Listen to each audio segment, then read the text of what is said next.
yang saya katakan tadi, kita telah dipermudahkan oleh Allah SWT sehingga kita telah menggabungkan segala kekuatan politik orang Melayu dan Islam untuk mewujud Perikatan Nasional. Kalau kita renung dalam sejarah politik negara kita, belum pernah terhimpun sebegini ramai dalam kepelbagaian politik orang Melayu dan Islam seperti mana kerajaan yang ada pada hari ini. The best among the Malay politician, Muslim politician are all in the government. Yang ada di luar-luar tu dah boleh dikatakan pinggiran-pinggiran. Yang terbaik daripada semua parti itu ada kat sini. Kita tak mampu untuk gagal. Kalau kita gagal, dia memberikan refleksi yang buruk kepada politik orang Melayu dan politik orang Islam itu sendiri. Sebab tu kita tak mampu gagal dan insya-Allah kita tidak akan gagal. Sebab tu kita elok segera perbetulkanlah yang mana derailment yang berlaku. Kerajaan gagal itu kita tahu telah diwujudkan oleh beberapa individu tertentu.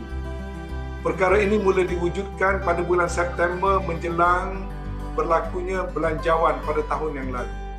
Saya tahu siapa yang mewujudkan dan apa tujuannya. Ialah untuk menghakis kepercayaan kepada kerajaan sebagai satu strategi politik. Sebab kalau dia macam yang Mak Berhormat tanya tadi, kalau tengok pada angka, tengok pada fakta, kita adalah sebuah kerajaan yang cukup berjaya. Tetapi jangan ambil kesempatan daripada kesempitan. Kerajaan tengah sempit, dihimpit oleh pandemik. Soal pandemik ini kita tak tahu berapa banyak nak datang, bila nak datang. Itu ujian Allah kepada kita. Kita tak tahu bila nak datang, varian apa nak datang. Duk selesai satu varian, now dah ada pula varian Delta, mari varian India, mari varian South Africa. Itu yang pertama. Yang kedua, kalau gagal itu siapa? Kalau gagal itu siapa?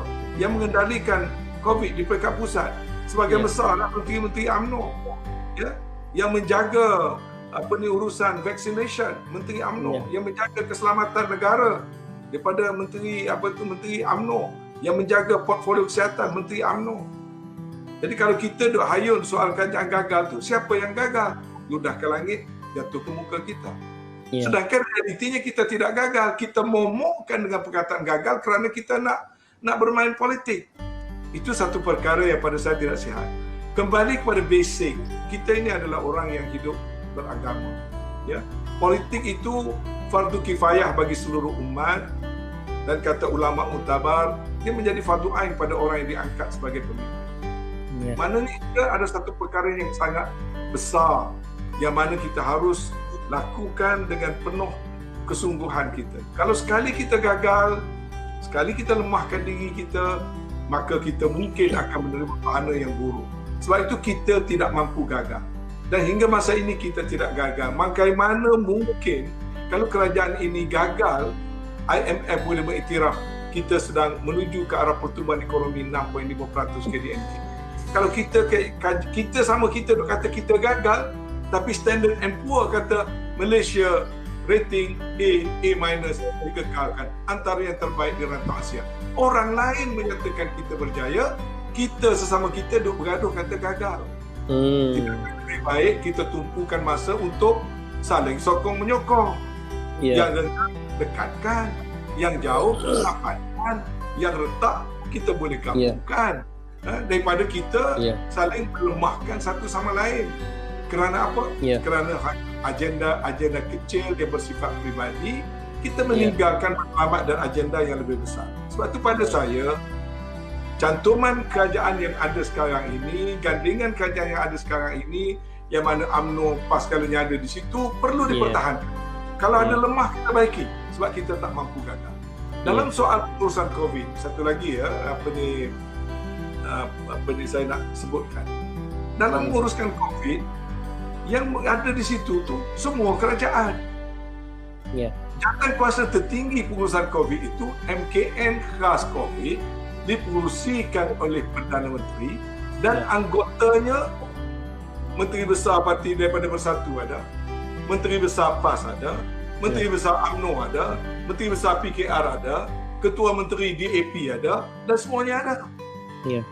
Ini bukan soal kerajaan Perikatan Nasional yang menguruskan COVID.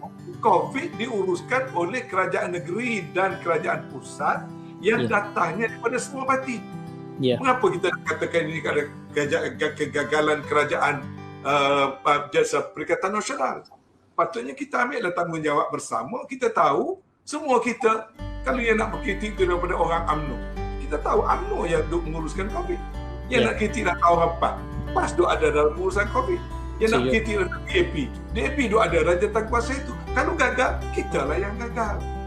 Hakikat sebenar, kita tidak gagal. Saya tahu tentu ada setback. Umpama kita berada dalam suatu peperangan. Kita ada dalam peperangan, perkara tidak berlaku secara perfect. Kita tidak tahu bila musuh nak menyerang. Kita tidak tahu musuh nak menggunakan senjata apa. Kita tidak tahu berapa banyak casualty berlaku. Sebab itu namanya darurat. Sebab itu namanya perang. Jadi tidak ada perfection. Tetapi yang pentingnya ialah tak cukup dengan memenangi the battle, you have to win the war. But the war is not over. Battle, sometimes you win, sometimes you lose. But you must win the war. So bila nak win the war, now kita ada plan pemulihan nasional. Plan pemulihan nasional adalah plan to win the war. You may have lose the battle. Mungkin gelombang 1, gelombang 2, gelombang 3. Ada kes yang berlaku 3 digit, ada berlaku 4 digit, ya, dan sebagainya. Tetapi dalam semua gelombang itu, we were never defeated. System never collapse. Kerajaan masih berjaya memberi bantuan demi bantuan, ya. Dalam bantuan tunai saja sekarang ni ada berapa? 16.7 bilion sedang disperse non-stop, termasuk bantuan prihatin rakyat, bantuan kebajikan masyarakat, jaringan prihatin, program e-belia, bantuan cash tunai 16 bilion sedang didisperskan. Bantuan untuk program-program perniagaan berjumlah lebih kurang 14 bilion. Subsidi upah dan insentif pengambilan pekerja 6.29 bilion.